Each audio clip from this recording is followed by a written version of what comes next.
الحمد للہ رب العالمین والصلاة والسلام علی سید الانبیاء والمرسلین اما بعد فاعوذ باللہ من الشیطان الرجیم بسم اللہ الرحمن الرحیم ولا تقربوا الزنا صدق اللہ العظیم۔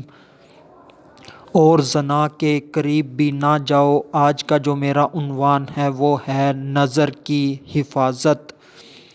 درود پاک کی فضیلت۔ سرکار مدینہ صلی اللہ علیہ وآلہ وسلم نے ارشاد فرمایا، تمہارا مجھ پر درود پاک پڑھنا پل صراط پر نور ہے۔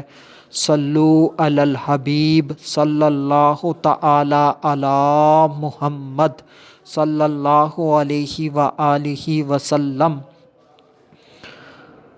حضرت امام غزالی رحمۃ اللہ تعالی علیہ ارشاد فرماتے ہیں، بندہ آنکھ کو ہر فضول بات سے بچائے، جس طرح اللہ بروز قیامت فضول گفتگو کے متعلق پوچھے گا، اسی طرح فضول نظر کے متعلق بھی اللہ پاک سوال کرے گا۔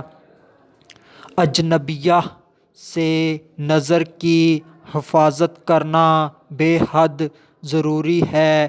اجنبیہ وہ عورت ہے جس سے نکاح کرنا ہمیشہ ہمیشہ کے لیے حرام نہ ہو۔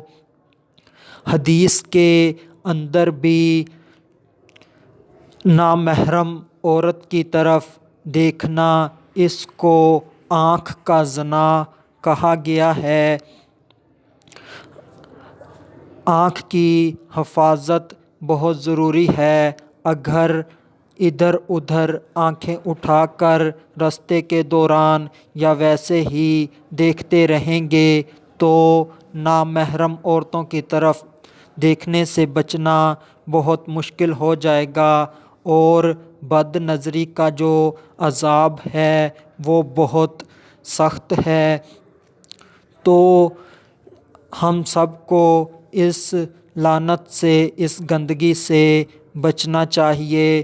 جو لوگ کہتے ہیں کہ ہم تو صرف دیکھتے ہی ہیں، ہم کون سا کچھ کرتے ہیں، تو نامحرم عورت کی طرف دیکھنا یہ شیطان کے زہر آلود تیروں میں سے ایک خطرناک ترین تیر ہے، کیونکہ نظر کسی کو دیکھنے سے ہی زنا کا جو دروازہ ہے وہ کھلتا ہے۔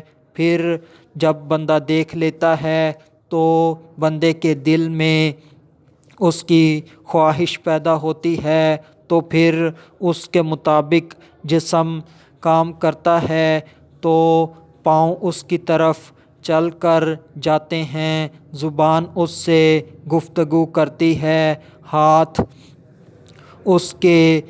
اس کی طرف بڑھتے ہیں۔ تو اس طرح یہ ہاتھوں، پیروں، زبان اور آنکھ کا زنا ہوتا ہے، اور اس کے آخر پر اگر وہ جو بڑا زنا ہوتا ہے وہ ہوتا ہے اگر اس کی شرمگاہ تردید کر دے تو بندہ اس سے بچ جاتا ہے۔